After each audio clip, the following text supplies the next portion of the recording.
Hi friends, మీరు చూస్తున్నారు pharma guide. నేను మీ రాధాకృష్ణ. నిన్నటి వీడియోలో మనము హై పేయింగ్ జాబ్స్ గురించి తెలుసుకున్నాం. సో ఏ డిపార్ట్మెంట్స్ లో హై పేయింగ్ జాబ్స్ ఉన్నాయి, అట్ ద సేమ్ టైం అవి ఏ కంపెనీస్ ప్రొడ్యూస్ చేస్తున్నాయి అన్న విషయాన్ని క్లియర్ గా తెలుసుకోవడం జరిగింది. ఈ రోజు వీడియోలో అసలు ఆ హై పేయింగ్ జాబ్స్ చేయాలంటే మనకు ఉండాల్సినటువంటి స్కిల్ ఏంటి, వాటి కోసం మనం ఏ విధంగా ప్రిపేర్ అవ్వాలి, అండ్ అలాంటి జాబ్స్ కోసం మనకు ఉండాల్సినటువంటి మినిమం నాలెడ్జ్ ఏంటి అన్న విషయాన్ని ఈ వీడియోలో మనం క్లియర్ గా చర్చించుకుందాం. అంతేకాకుండా ఈ వీడియోను ఎండ్ వరకు చూడండి, లైక్ చేయడం మాత్రం మర్చిపోదు. ఎందుకంటే నేను మీ ద్వారా ఆశించేది ఒక్క లైక్ మాత్రమే. మరి ఇంకా లేట్ చేయకుండా డైరెక్ట్ టాపిక్ లోకి వెళ్ళిపోదామా? చూడండి ఫ్రెండ్స్, నిన్నటి వీడియోలో మనము హై పేయింగ్ జాబ్స్ యొక్క పూర్తి వివరాలు తెలుసుకోవడం జరిగింది. అది ఎంత శాలరీ ఇస్తున్నారు, ఏ డిపార్ట్మెంట్ కి ఎంత శాలరీ ఇస్తున్నారు, అండ్ ఆ కంపెనీస్ ఏవేవి మనకు ప్రొడ్యూస్ చేస్తున్నాయి అని కూడా క్లియర్ గా తెలుసుకోవడం జరిగింది. ఈ రోజు వీడియోలో అలాంటి జాబ్స్ మనం తెచ్చుకోవాలంటే మనకు ఉండాల్సినటువంటి నాలెడ్జ్ ఏంటి, మనకు ఏ విధమైనటువంటి స్కిల్స్ ఉండాలి అన్న దాన్ని బట్టి క్లియర్ గా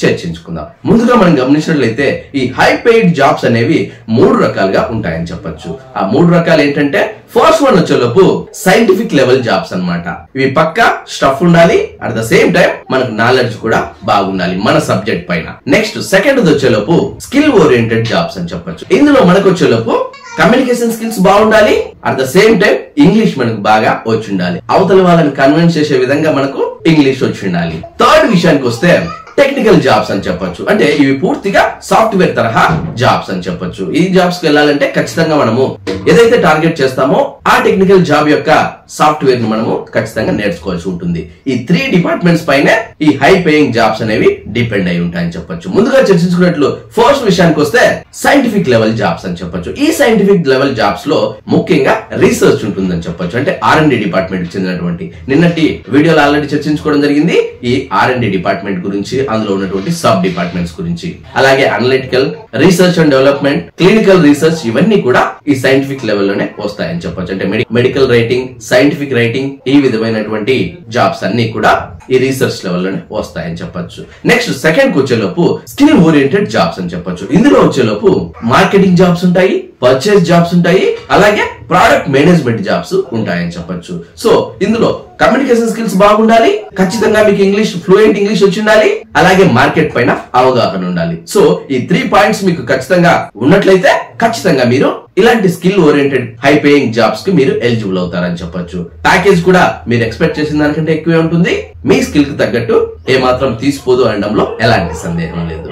సో ఇవి వచ్చేసి స్కిల్ ఓరియంటెడ్ కింద మనం చెప్పుకోవచ్చు. నెక్స్ట్ ఫైనలీ మనం గమనించినట్లయితే టెక్నికల్ జాబ్స్ అని చెప్పొచ్చు. ఈ టెక్నికల్ జాబ్స్ లో మనం ఏదైతే టార్గెట్ చేస్తామో, ఫర్ ఎగ్జాంపుల్ SAS, CDM అని, బయోస్టాట్స్ అని, ఇవన్నీ కూడా ఈ టెక్నికల్ జాబ్స్ కిందకి వస్తాయి. దీనికోసం ఏం చేయాలంటే మనము సపరేట్ గా ఈ SAS కోర్స్ మనం నేర్చుకోవాల్సి ఉంటుంది. SAS లో ఉన్నటువంటి సాఫ్ట్వేర్ అంతా కూడా మనకు తెలిసి ఉండాలి, ఇందులో ఉన్నటువంటి టెక్నికల్ ఇష్యూస్ అన్ని మనకు తెలిసి ఉండాలి. అప్పుడు మాత్రమే మనము ఇలాంటి జాబ్స్ చేయడానికి అర్హులం అవుతాము. At the same time clinical data management, pharmaco vigilance కూడా ఇందులోకి చెందుతుంది. అలాగే రెగ్యులేటరీ అఫైర్స్, మెడికల్ కోడింగ్, ఈ విధమైనటువంటి సాఫ్ట్వేర్ తరహా జాబ్స్ అన్ని కూడా మనకు ఇందులోనే వస్తాయండంలో ఎలాంటి సందేహం లేదు. సో చూసారు ఫ్రెండ్స్, ఇవి టెక్నికల్ కి సంబంధించినటువంటి జాబ్స్ వివరాలు అని చెప్పొచ్చు. సో ఈ విధంగా మీకు బాగా నాలెడ్జ్ ఉండాలి, at the same time skill ఉండాలి, అంటే కమ్యూనికేషన్ స్కిల్స్ ఉండాలి, లేదంటే టెక్నికల్ గా ఏదో ఒక సాఫ్ట్వేర్ ను టార్గెట్ చేసి మీరు ఆ కోర్సును కలిగి ఉండాలి. సో ఈ విధమైనటువంటి ఈ 3 రకాల టైప్స్ లో ఏదో ఒకటి మీరు నేర్చుకున్నట్లయితే ఖచ్చితంగా ఈ హై పేయింగ్ జాబ్స్ కి మీరు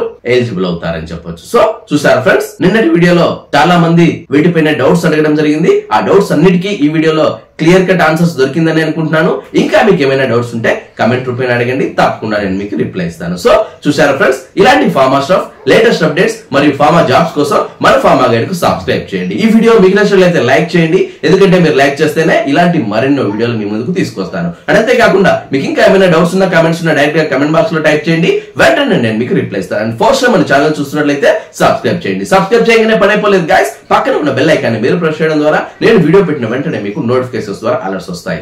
అండ్ ఇలాంటి జాబ్ గైడెన్స్ గురించి, నిన్న వచ్చినటువంటి సెంట్రల్ గవర్నమెంట్ జాబ్స్ గురించి మీరు డైరెక్ట్ గా నా ద్వారా గైడెన్స్ పొందాలనుకుంటే డైరెక్ట్ నాకే కాల్ చేయొచ్చు. అదెలా అంటే మీ మొబైల్ లో ఉన్న ప్లే స్టోర్ కి వెళ్ళండి, అక్కడ కాల్ మీ 4 అనే యాప్ ఉంటుంది. ఆ యాప్ మీరు డౌన్లోడ్ చేసుకుని సోర్స్ బాక్స్ లోకి వెళ్ళి రాధాకృష్ణ 1481@CM4 అని మీరు టైప్ చేసినట్లయితే డైరెక్ట్ గా మీరు నాకు కాల్ చేసే ఆప్షన్ మీకు దొరుకుతుంది. చిన్న చిన్న డౌట్స్ అయితే కమెంట్ రూపేణ అడగండి, డెఫినెట్ గా మీకు రిప్లై ఇస్తాను. అండ్ పెద్ద పెద్ద డౌట్లు అలాగే కమెంట్స్ లో రిప్లై ఇవ్వలేని డౌట్స్ ఏమైనా ఉంటే అప్పుడు మాత్రమే మీరు కాల్ మీ 4 యాప్ నుంచి కాల్ చేయండి. ఎందుకంటే మీ టైం ని అలాగే మీ మనీని వేస్ట్ చేసుకోవద్దు. ఇంట్రెస్ట్ ఉన్న వాళ్ళు ట్రై చేయండి. చూసారా ఫ్రెండ్స్, మళ్ళీ నెక్స్ట్ వీడియోలో మరొక ఇంట్రెస్టింగ్ టాపిక్ తో మళ్ళీ మీ ముందుకు వస్తాను. అంతవరకు సెలవు. Thank you for watching. జై హింద్.